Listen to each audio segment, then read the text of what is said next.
rigid. I feel like this is more like laid back, my man. Hey, it's Michael with Mcafee Home Group. We are back in the office today on another episode of the New Agent Pod, except today's guest isn't such a new agent. We're joined by Jake Mcafee here. How you doing, Jake? Hey everybody, doing well. So Jake, why don't you go ahead and introduce yourself, where you're from, kind of a little bit about you. Yeah, sure thing. Jake Mcfee, I'm the team leader at the Mcfee Home Group. Born and raised in Fort Wayne, spent 12 years in Orlando, Florida.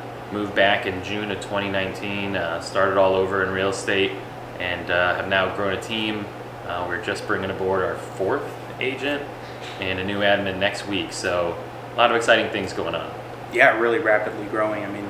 Just last year we were at 3 agents, so really cool to see the team start growing. So what really got you into the real estate world? I don't know, I always had a curiosity with it, and then I bought my first house in 2009, and Orlando got crushed by the economy, so after I bought my house, I bought a foreclosure and I just started tracking the prices of homes. It was something, so I kind of had interest in it, and then I did some foreclosure work for a few years, and the travel and the danger involved in that started to wear me out a little bit. And so when it came time, my boss at the time and I flipped the house and I got my license and just been off and running. Yeah, I've heard some of the foreclosure stories, and it sounds like it was a good time, but little sketchy. Yeah, it's the most fun I never want to have again. That is awesome. So when you first started in real estate, what were a couple of the mistakes that you made that you could maybe warn agents about that are thinking about getting into it? Yeah, I made them all, and I don't say that as like false humility. I did everything, pretty much everything wrong aside from work hard. I worked really hard, and I was honest, and I told myself, if I'm nice and I work hard, and then everything's going to work out. And to an extent it did, but really my learning curve, you've sold more houses in your first year than I think I did in like my first 2 or 3, honestly. Where do I start? Number one, I didn't work a CRM. That was probably my number one mistake. I'd meet people at an open house who were clearly going to buy at some point, and I would just, see them never. I'd be like, all right, good luck with your home search. So I think number one would be a CRM. Number two, I think would be, I would have joined, if I had to do over again, I would have joined a team. And I don't just say that because I have one. I say it because, I've seen how it works, just seeing what you did. You have a resource and basically a coach or team leader who has a vested interest in your success.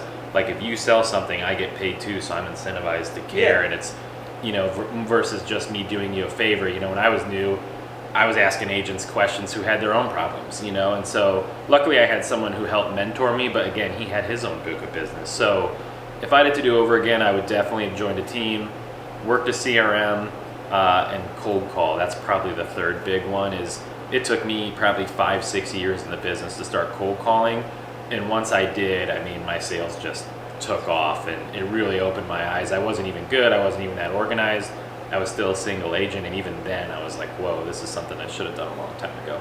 So kind of circling back to that first one then, because everybody I have on this pod is a relatively new agent within the last year or two, so there's not a lot of kind of exploring different systems. So with the CRM, what exactly did you look for in it, and also how did you kind of get the idea that, hey, I need to start using this? Well, what happened was I shared an office with a guy who was my age. We started at the same time. We were very similar in a lot of ways, like temperament, sense of humor, everything. Our sales were similar. He was a little better. He was from the area, and I think he knew more people, so he had a lot more sphere sales than I did. And then at about probably year 3 or 4, he got serious about his business. He started coming in every day I got to the office, he had already been there for a couple hours. It's kind of like how it is now, by the way. Yeah, when I get here, then he shows up. And then he was, always on the phones, and I'm like, God, like, who's he? I don't even know who he's calling. And again, we went from being like the same to his sales took off, and then he left and joined Keller Williams. We were at a boutique brokerage, and he grew a team. And so that really caught my attention, because I had always thought, this might sound bad, I always thought I was had a little more potential than him. And then the next thing I knew, he was quadrupling my sales like out of the blue, and I'm like, whoa. So that really woke me up to what could be done. And then I picked my CRM, honestly, just because he was having success on it. I didn't even shop around. I briefly Googled it, and he said, he swore by it, and I'm like, good enough for me, let's roll with it. Okay, so Yeah. so a little bit of jealousy kind of made you step up your game then. It was. Maybe I mean, he was my competition. friend. Yeah, friendly. I mean, he's my friend. I like him a lot, and so I was happy for him. It was more like, whoa, it'd be like if you're both working out and all of a sudden someone's ripped and you look the same. You'd be like, well, what are you doing? It was kind of one of those. So I was happy for him, but also like, well, how do I do that? And the answer was a CRM and cold calling. Okay, awesome. So then, with the way you have your team structured, because you're a little bit more rigid than a lot of other people, I've talked to other people on teams. For you guys that don't know, we're in here 4 days a week at least, making calls from 8 to 10, open houses, all of that stuff. So where did you kind of get that idea of, hey, this might help new agents if we're more structured? Well, I want to preface with saying, if you are a newer agent or if you're looking to get into the business, all teams are different, like Michael said, and I think it's important to shop around because, some teams are more hands-off and they take a little bit lower percentage. I am a lot more hands-on. I think I provide more than most teams, but I ask for a bigger percentage of the commission. So I think I did it because, number one, as far as the rigidity and the early calls and being serious about that, because ultimately you kind of have to. Oh yeah. There's very few people in this business who are doing it at a very, very high level who aren't putting in these type of hours, and I think a lot of teams will just let you join and do nothing, and then if you fail, they don't care. They just keep selling, and it's not I don't think that's wrong. I don't think there's anything wrong with that. But with me, it was especially starting out. When I started this team, I invested in technology, and I just moved across the country a year before that. I didn't have a big book of business, and all of a sudden my bills they were really high. I mean, I made a big investment in this business, and so I didn't have the luxury of having an agent not pan out. I had to make sure if an agent was going to join, they were going to do everything in their power to succeed, which made most people not want to join the team. Which is okay. All those people, it's all good. I appreciate the fact that they even heard me out on the pitch for joining. But I did that because, again, it's not like my rules and this is my special system. It's just what works. And so, if you're not making your calls in the morning, you think you're going to make them in the afternoon, I promise you won't. Not consistently. You might do it here and there, but you won't do it at the level that we're doing it at, which is, we're doing it at a higher level than anyone I know as a team. There's definitely agents out there hitting the phones, but the consistency is on our team is here because we're all doing it together. And so that was the main reason, just to make sure that if I'm going to make this investment, I need these agents to pan out, or else I'm going to waste literally like tens of thousands of dollars. Yeah, and people ask me all the time, especially because people think in real estate you get to make your own schedule, which you technically do, but if you want to kind of succeed, you have to work around other people's, in my opinion. So it's not really making your own schedule, but you do get to choose who you work with and who you don't. They get people that ask me all the time, why are you in the office at 7:15 in the morning if you don't really technically have to be there? And that's the exact answer, because get my calls in, and I think that's why I've seen somewhat success that I've had in a short amount of time. Yeah, you look just today. He came in, he knocked out a video, he looked at the hot sheet, and then at 8 o'clock he was set up and ready to go, where so that means like people who say they don't have time for video, they don't have time for social media, they're getting out of bed at 8, 9 o'clock, maybe doing a little laundry, watching the news, getting going. At 10, they might come in, they respond to their emails. It's like, he's, by the time you've done that at 10 o'clock, he's already knocked out a video, checked the hot sheet, and called, 30, 40, 50, 60 people. And if you do that day after day after day after day, you're just going to be so much further ahead. And that's not a knock to anyone else. I want to just make sure that I'm not putting anyone else's plan down. It's just that going back to why we do this, it just puts us way ahead of the curve where, again, I know some people are like, oh, I'm thinking about getting into video. Well, by the time they've produced their first video, we've collectively, we filmed 5 videos on Monday. Actually, 6 if you count the money market update. So that's why we do it. And it's an efficiency thing where, just having your day structured, you can get so much more done if you're intentional about it. It's something we talk about in our one-on-one meetings is, like probably once a quarter, we'll scrap all the other things we normally talk about and just focus on schedule. And that's not, me planning your schedule. It's just saying, tell me your schedule. Like, what are you doing? When are you doing it? Both looking for best practices and then also just making sure that we're being really intentional about it, and that includes myself. I think that we're able to get more done in a day and me still get home to see my 4 kids because we get into the office early and we're very intentional about our day. Yeah, and I also feel like, you come in and make those 8 to 10 dials, you get a lot of that stuff done, and by noon, like, I normally do stuff throughout the day, but even then, if I want to take the rest of the afternoon off, I still feel like it was a successful day because I got those dials in, I touched on those people that I needed to touch, whereas, if I didn't get started till noon, then the whole rest of the day I have to work. Yeah, I agree. And for me, having 4 children, I want to be there for when my kids have plays or a school event or a field trip. I mean, I've chaperoned a bunch of my kids' trips because I'm able to do that. And I'm able to do it at a way that's not at the detriment to my business. Which part of it is the team, like knowing that they can pick up the slack. I was just very sick for, a couple weeks and the team stepped in. So that's, I feel like that's a whole team discussion, but just keeping it back on why we do that, why we do the rigid structure that we have. I mean, that's why you get more done and you stay more consistent. That's like the short version. So and anybody who's looking out at getting started in social media, the biggest thing you can do is just turn on that camera. It was a struggle for me. If you go back and watch my first video, it was absolutely atrocious. It looked like Jake was holding a gun to my head making me make this video. But after that, you get a little flack from the friends or whatnot, but that's how you know they're watching. But after that, it's easy. I enjoy making videos now. So let's touch a little bit on social media. So what got you into the big time, making videos, constantly posting, all that? What really got you motivated and started doing that? Yeah, so it's funny. Everybody thinks that I've been doing this for a long time, and I really haven't. I got into it because, as I said, I moved back in June of 2019, and at that time I was actually off social media. It had been completely wiped off my phone. The only thing I would do is go in and post listings and like just sold on my business page through my laptop, and that was all I was doing. And because at that time I was using social media all wrong. I was focusing on the negative. I had the attitude of social media is fake and negative, which I don't think. I think social media is a mirror of what we are. And so once I got back, I was like, I had no business. I moved across the country. My wife became a stay-at-home mom. I had 3 kids at the time, and I'm like, I have to get this going. Like, how am I going to let people know I'm back?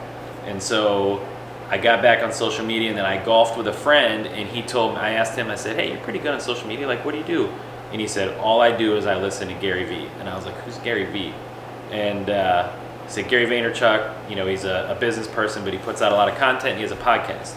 And I started listening to his podcast, and I'm telling you, he preaches. Gary Vee. It just tapped into my soul. Like, I felt like this guy did 2 things. Like, number one, he called me on all my BS, all my bad outlooks. It was like he was speaking to me personally.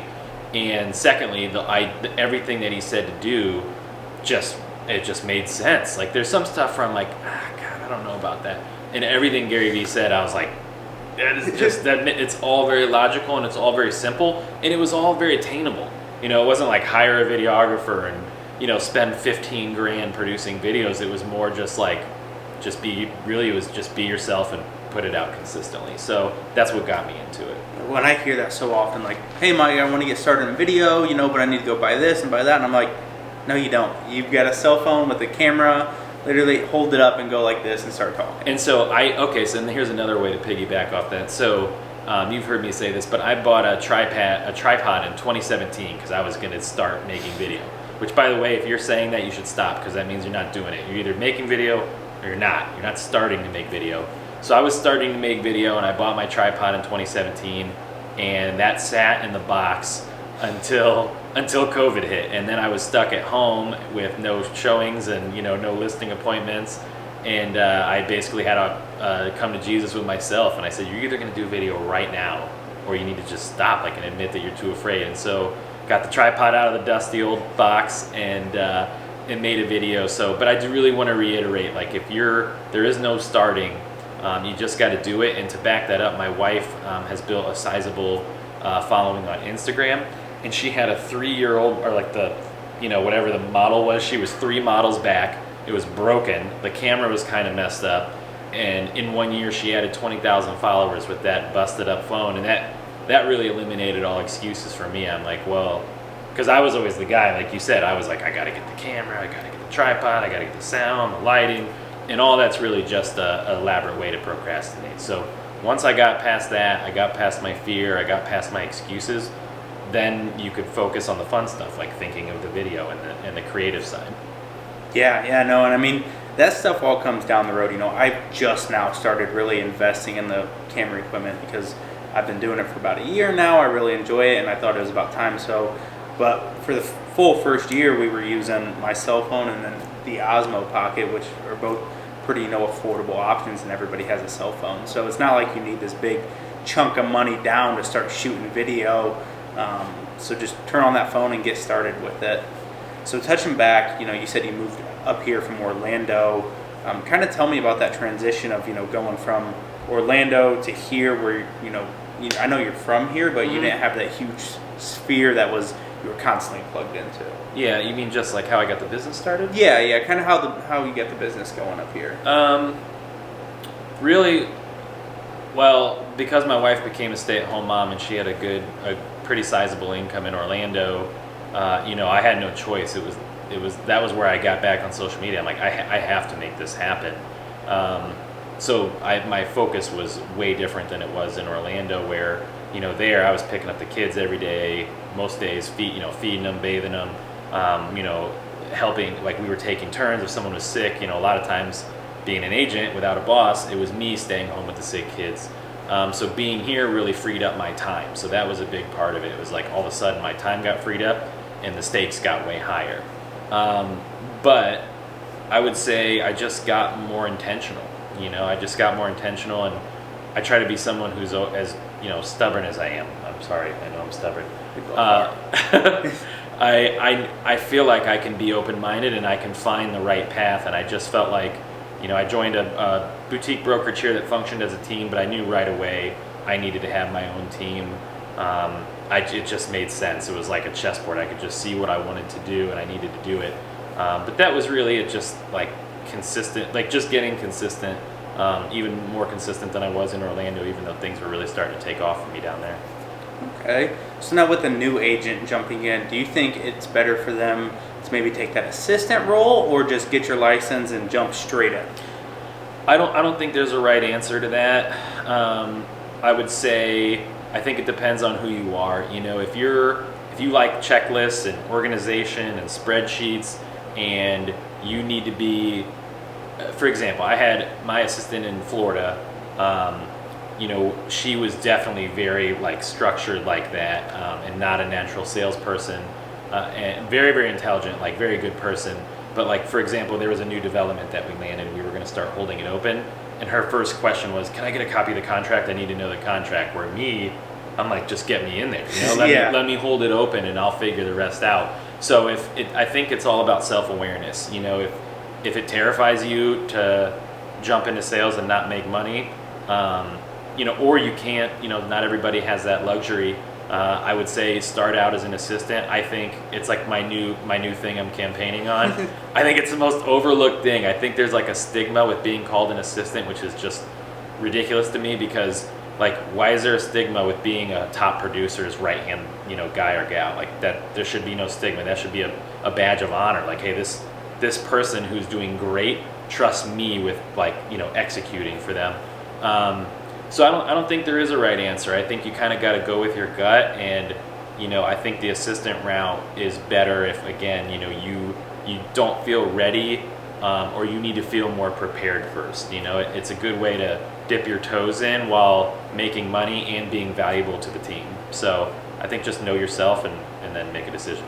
Yeah, from a new agent standpoint, it's super intimidating to jump in, especially because, yeah, we do have that pre-licensing, but that really doesn't teach you anything about the day-to-day of a realtor or showings or information on houses. You know, that's a lot of legal stuff that the class covers.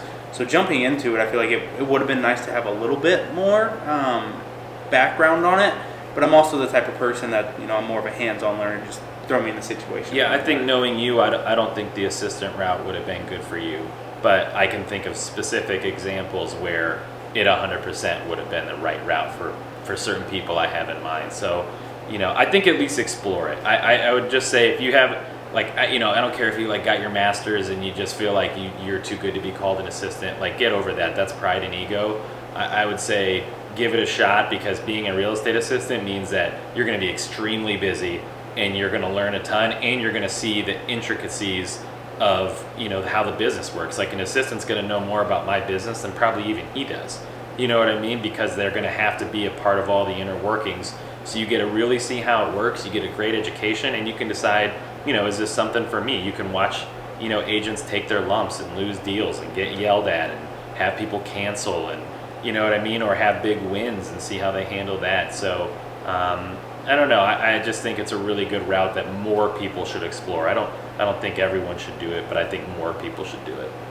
Okay, so kind of with the new agents, what do you think, or what do you see the most that you think new agents kind of overlook getting into the business, whether that's going after listings or open houses or anything like that? What do you think something that's like kind of underrated that people don't see as much? Yeah, there's a few things that stand out, and again, when I'm saying all these things, it's going to sound critical. These are the things that I did, so I feel like I'm like the most qualified to speak on it.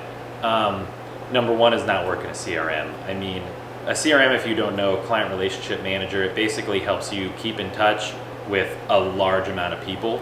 And the big advantage of that is, I watch agents, push so hard to flip a renter to a buyer. Don't waste your money on rent, you should buy. And it's like, we're not financial planners. Like, don't tell people that. If you have thousands of people you're keeping in touch with at an appropriate cadence when they want to be talked to, then all you have to do is wait for people who want to buy a house. You don't have to tell anyone to do anything. You just wait till they're ready. You stay in front of them, and it helps you do that. And it helps, there were so many people that I know I met along the way at open houses early on, and I took a lot of inbound calls. They had what's called sales floor. I worked like every floor shift, and I didn't keep track of their info. And so someone who was a year out, I wasn't going to work with them. I was working hot leads. If you wanted to buy right now, I would help you. And if you were a year out, I had no way to keep in touch with you. Just up here, if you popped in my mind, maybe I'd call you. So I would say CRM would be number one. That would be the number one thing. Number two would be cold calling. I've heard it all with the cold calling. People will say, oh, that's not me. It's like, what I say to that is like, talking to people who want to buy a house isn't you, or they'll say like, well, I'm not pushy. And I'm saying, well, neither am I. Just don't be pushy. We joke all the time. We take no for an answer all the time. All the time. Hey, can I circle back with you in about 6 months or so, see if anything's changed? Yeah. 95% of the time it's a yes. It might just be kind of a no yes, but they're at least in our database, and I can touch them in 6 months. So twice a year, and when that time comes, I've been following up, and I'm there. Yeah, and if someone says never call me again, I'll never call them. Yeah. I mean, if they really are that adamant, which most people aren't. Most people don't yell or get that mad. But I just feel like, if you're serious about helping people, then maybe be willing to put yourself in the uncomfortable situation of a couple awkward phone calls. But again, that is by far the most overlooked thing is cold calling. I think when people hear that, I think they think, you got your script, and no matter what they say, you're going to steer them towards a sale, like Wolf of Wall Street style. Like no matter what they say, I've got an answer that's going to make them buy a house, and that is not us at all. We're just trying to figure out what they need, and again, if they're not ready, I just say, okay, great, thanks, have a great day, thanks for your time, and we're on to the next one. I'm not trying to talk anyone into anything. So no, and I think the biggest thing, especially for me getting into cold calling, because let's face it, it's 2022. I didn't do any calling before I got into real estate. It was text, Instagram, Snapchat, all that. So the biggest thing was for me was calling that sphere, calling all those people in there, because calling people that you know is a lot more awkward than calling the complete stranger that just registered on your website or that FSBO. So I think getting that out of the way takes a lot of the fear out of calling complete strangers. Sure, it's like a boot camp, it's like Navy SEAL training. Like they put you through the ringer to see what you got, and I think calling your sphere is very similar, where it's extremely uncomfortable to call your aunt and your cousin and all these people. But after you've done that, you can call anyone, and your aunt and your cousin need to know that you're in the business. So I think that's good advice. I would say another, if we're still on the subject of overlooked. Okay. This is free flowing, baby. All right. We'll keep on free flowing. I would say another overlooked aspect would be really the consistency of like coming in. Again, like it's not silly. It's it's interesting to me that our team is so unique for being here every day 8 to 10. To me, it's like you have to. I mean, there's a reason you're outselling people in your first year that have been in the business for 10 years, and it's because you get in here every day and make calls. It's not, I mean, like, you have some skills and you're a good person and you work really hard, but none of us in here are that special. We just consistently put in the work, and even if you're okay, you're still going to do well. So I would say if you're a new agent, get into the office early and get on the phones no matter what anyone tells you, because people will tell you cold calling doesn't work, nobody wants to be called on the phone, you know, all these things. When I started cold calling, the guy who mentored me actually told me, he said, "You're better than this, like you shouldn't do this." And I was like, "I'm not better than this. Look at my sales. I need more. I know I've been humbled. The world has humbled me." So those would probably be the 3 big things: work a CRM, what was the other one? Cold calling, and just coming in early consistently. Yeah, I mean, there's no better feeling than beating everybody at the office in the mornings when I just walk in. It's completely dark inside, and I'm like, that's the first. So the way I kind of do it, I set my day up as different victories. So you start off with the good parking spot in the garage. Then you get the first one to the office, first dial, and by 8 a.m., you've got 3 victories under you, and your confidence just gets built up. Is this the new agent pod or the Michael Witt story? A little bit of both. I'm the main character here, Jake. You're just... Are you? Yeah, I'm the guest.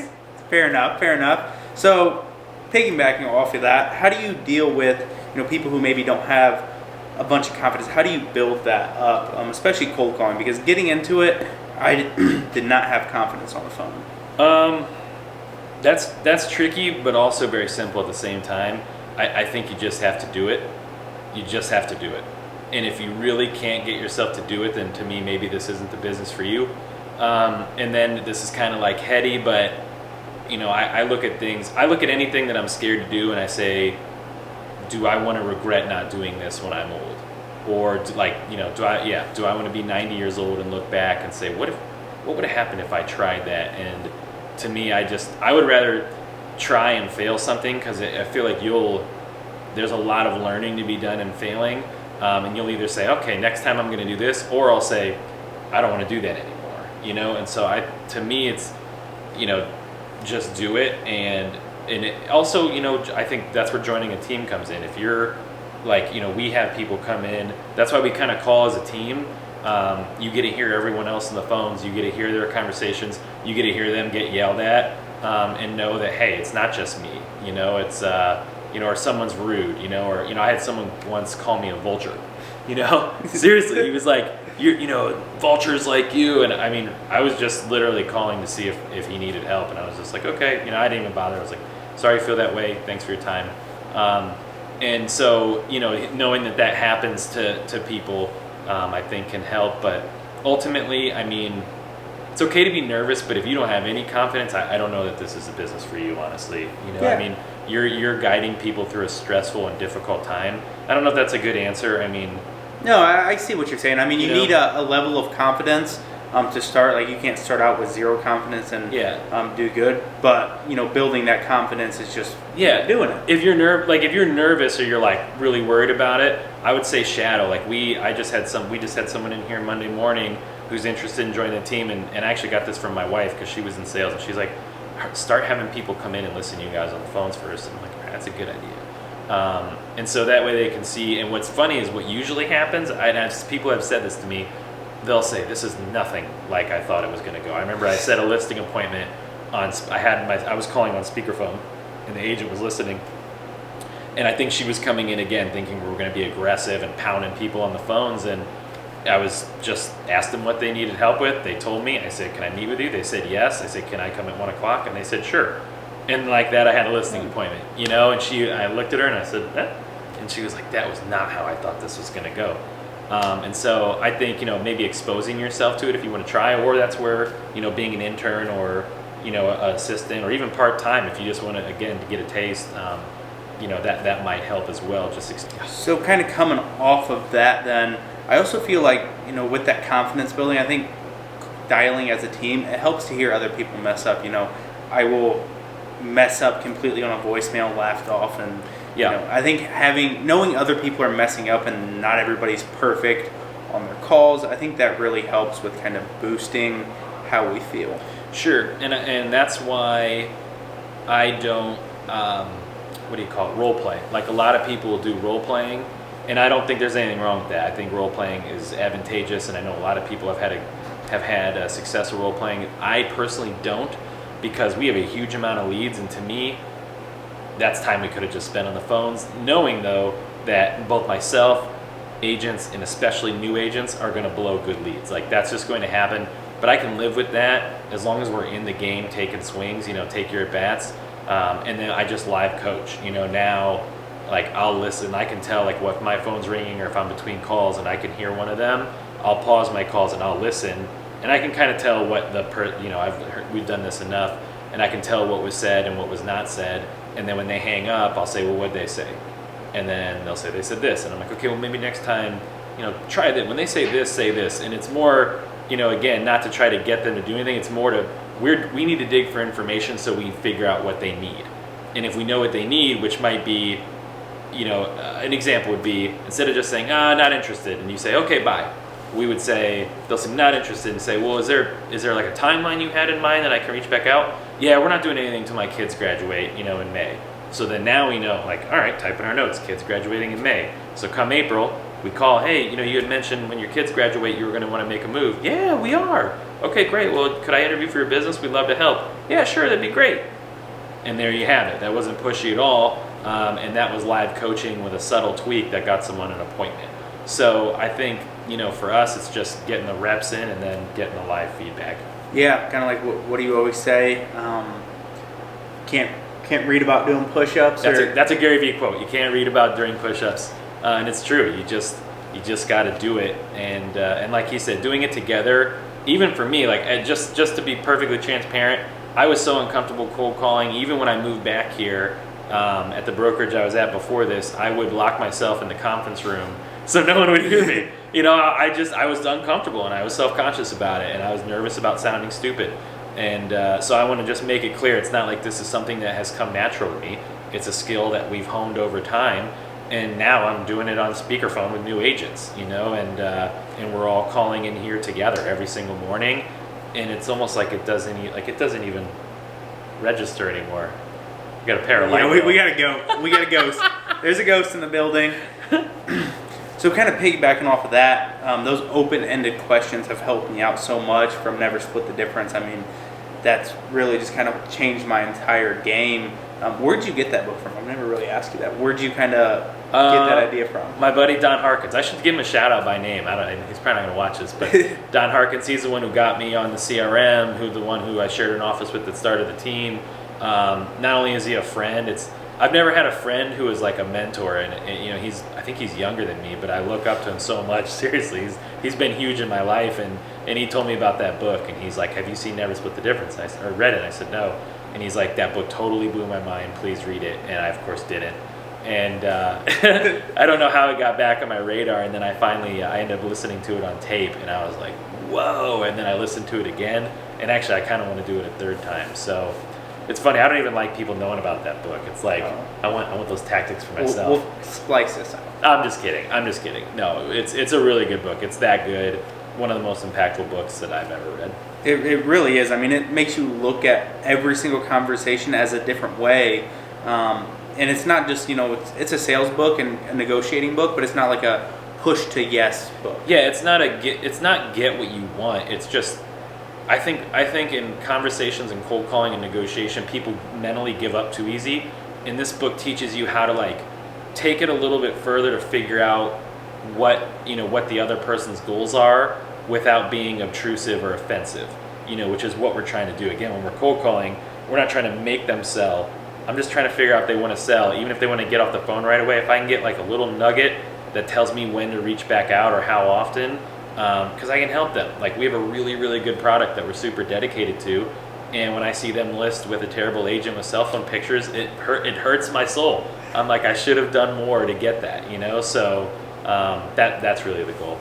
Yeah, I think the biggest thing there's two huge things that helped me in that book.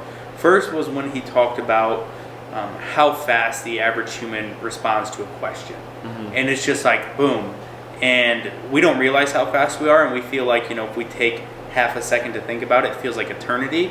So something I've been doing more is slowing way down when I'm talking to somebody. My response is let the pause sit there, and then respond. Think about it. You don't have to be boom, boom, boom on your replies. And then the second one's those open-ended questions. Just saying, not is now a good time to chat. That's a yes or no. Where it's more like when's a good time to chat. That way they have to kind of dig deeper into. Yeah, correct. Like I said, when's a better time for me to reach back out? And sometimes people are like never, and they hang up. But sometimes again they'll give you, well, my lease is up in August, and you're just like, okay, type it into your notes. Lease is up in August. Reach out a couple months in advance. That's being helpful. That a salesperson really, to be successful, you need to be helpful and you need to be respectful. And to me, if I told someone August and then they reached out, in June and said, hey, is August still the plan for you to be out? And they said, yeah, I'd be like, wow, I can't believe they remember that. And we've gotten a lot of business like that, where people are like, I can't believe you remembered to reach back out. And I'm like, well, it's my CRM.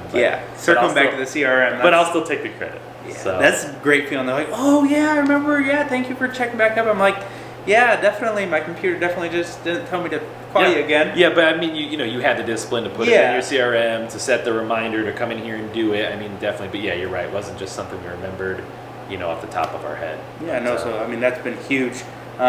So listing wise, as a new agent, what's a piece of advice after you've landed a listing, like talking with the sellers, going through that process of trying to get a home sold? Maybe not so much in this market because things are flying fast, but maybe if it's been sitting for maybe 10 days and stuff's a little slow, like what's some advice you'd give a new agent to work with that seller?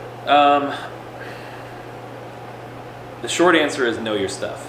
And what I mean by that is I think what most agents do is they will throw it up on the MLS, do very little, and then when it doesn't sell, say, we got to lower the price. And sometimes listings undersell, even in a hot market. And so if I'm an agent, we get it on the market, we get our marketing going, videos, we run ads, anyone who signs up, we call on them 10 times, making sure that anyone who has interest, answering every agent's question as quick as possible. I'm not going to say, I've never forgot to call someone back or something, but getting the agents the info they need so they can get it to their buyer before their buyer moves on to something else. Getting feedback. Get feedback from every agent. If they email you, not for my buyer, get them on the phone, figure out why. Because your job is to analyze what the market is thinking of your listing. And so if your listing isn't selling or there's not traffic, is it because you're the highest price in the neighborhood? Did interest rates spike? Did 4 other homes hit the market and now you're not the only commodity in town? Was it Christmas? Did you list around Christmas? So we track how many listings are on the market and how many listings went under contract, because that kind of helps keep our finger on the pulse of like, hey, this isn't time to panic. Pending listings have gone down for 3 weeks around Thanksgiving. Let's hold tight. Or other times it's like, hey, 3 houses have come and gone in your neighborhood since we listed. Like the market's talking to us that it's priced. So that's a big thing, just knowing what's going on. And that, I can't even summarize all that in this one talk, but know what's going on with the market. And number 2, talk to your sellers no matter what. That's probably the number one thing. Talk to your sellers no matter what, even if they're going to be they will be mad at you a lot of times because they're mad that you didn't sell it. Or not even mad, that's not fair, but just frustrated and nervous and anxious, and maybe they got screwed by their last realtor, so now they got you on a short leash. But call them every week, even if there's no showings, and even if you're going to say, hey, there's no showings, but you can at least have some market stats for them. Say, hey, here's what's going on in the market, here's how many properties came and went, here's what's going on with the neighborhood. And that way they at least know you're plugged in and you care. Or I think where agents drop the ball is they either overprice it or they're not doing what they're supposed to do, they're not being responsive, the property doesn't sell, the seller starts getting frustrated, and so the conversations get awkward, and so they start turtling up and backing off because they don't want to deal with it. Which, trust me, I know the pit in my stomach feeling where I'm like, I'm going to call the seller and they're probably going to be real mean to me. And that's not fun, but you got to put your big boy and big girl pants on and do it, because that's what you were hired to do, and that's why we get paid these commissions. You got to do it. So, and then what ends up happening is the relationship slowly fractures, and the next thing you know, the agent's fired. So, and then Jake's calling. And then I'm probably going to call him. So don't do that. So funny story about that communication one, because I know just that pit in your stomach you get. like Bobo Link I had. We had 2 deals fall apart back to back, and then we had issues on the third one. On the second one, I had talked to the agent. She said everything was looking good. They were going to be late on the earnest money, but no big deal. So then I called my client. Hey, just want to let you know everything's going good. We're looking good. They are extending the earnest money deadline. I don't think it's a big deal. We should be good to go. Not 5 minutes later do I get a call from the agent. Hey, we're going to have to mutual release. Financing fell through. So within the course of 20 minutes, I went from calling my client, telling him everything's great, to, hey, we're going back on the market for the second time, or for the third time now. And the way I really kind of did that was, hey, this happened. Fell apart. Nothing we can do about it now, but this is how we're going to kind of make it right. So I explained we're going to start getting the social media ads going, get the marketing kicked back up, and get it back on the market as soon as possible. And that really helped. Even through that, I think it took about 2 months to finally close everything out on that one, which doesn't sound too terribly long, but in today's market, things are moving pretty quick. Yep. So 2 months, and she was still super pleased with us. We still talk, and that was just that communication. I was calling her after every open house, letting her know what's happening, shooting her emails with feedback for 3 or 4 showings, and just keeping her informed, and that I was still on top of it. And I think that made the world of difference. Yeah, there's too many variables in this to know that things are just going to go smooth all the time, even for the best agents. And so really what your clients, 9 out of 10, every once in a while you get people that are just so mad or so unpleasant that it just, no matter what you do, it's not going to be enough. But those are actually the rare ones. Most people are quote unquote normal people who just want their house sold. And so they want to know that you care. This is probably their most valuable asset for most people. They don't, they're only going to do it a handful of times in their life, so they don't really have a lot of experience with it. And now, especially, the rhetoric is, you just list it, it sells itself. Well, then when they start getting at week 3, 4, 5, and they start freaking out, well, why isn't it sold?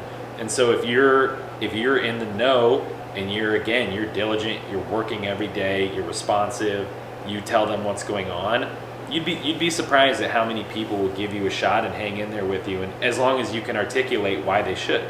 And the reason they should is because you're on top of the market, and for whatever reason, if you can diagnose what's going on, then, I get price drops. I've listed a lot of properties that were listed with other people, and they'll immediately drop the price with me. Now, part of that is the market. Sometimes, the first agent falls on the sword, but a lot of times is people go in for price drops and can't articulate why, and they just say, well, it didn't sell. And to me, if I can break down what's going on in the market and then explain it, and then they're like, oh yeah, totally, let's lower the price. And it's not even they're like happy to do it. They get it now, and so I think like being a student and trying to educate yourself on what's going on is the best thing you can do as a listing agent. So kind of the next topic here then that I want to touch on, when interviewing teams, what do you look for? Because I know I just kind of jumped. I didn't do that. I just jumped straight with Jake. I just wowed him. Yeah. I think it was the other way around. I knocked his socks off. He set 15 minutes aside for me. We ended up going 45. So I think I knocked his socks off. But anyway, so what's some advice you would give to agents who are maybe interviewing teams? Yeah, I would say shop around and figure out what you're getting and what you're giving. Because again, I take more than most, but then I'm offering more. Like I take every agent's commission and I reinvest it in more services than most teams offer. But that doesn't. Some people don't care. They just see the split and they're like, I'm out. So know what you're getting. Are you going to get it? There's teams where you're on the team and you're never going to see your team leader. They don't meet. They don't help you. They'll answer a question or something if you get a deal, but they might only take a small, tiny cut. So, or, there's teams that might be in the middle where they give you a transaction coordinator, they help you with your paperwork, they might throw you a lead or two here and there, and then they take a medium cut, So I think figuring out, like, spending some time with the team, maybe shadowing, figuring out what's the culture, like, do you feel welcome when you're in there, or do you feel, like, awkward, like they don't want you there? Which is, not going to be the case. I mean, but maybe, I don't know. So reading the room and then figuring out what you're getting and what you're giving, and then just kind of trying to find your fit. Yeah, I think making sure you got that vibe match is the vibe match, very important. It is very important. I just lost my train of thought. So we're gonna wrap it up here, Jake. So what is one piece of advice you would give to somebody that's looking to get into real estate or maybe has just started? I think I would come in with the attitude of what can I do for my clients and not worry about money. And that sounds like very froofy and like, there's nothing wrong with money. Money makes the world go round, and I want to make lots of it, and I want to help a lot of people. But where the agents that I see, and even the brokers and teams and people that I think that we're beating now, because they're focused on how do I get the most money out of this deal every single time, where I think if you come with the mentality of like, how do I help this person best, even if it means maybe you leave some money on the table, maybe you don't list, maybe you wait, just whatever, you'll build relationships and you'll build trust and you'll get more referrals and you'll have repeat customers, where I see people who don't treat people right and they're always churning and burning. All their clients are new. They only get new clients because after people work with them, they aren't happy.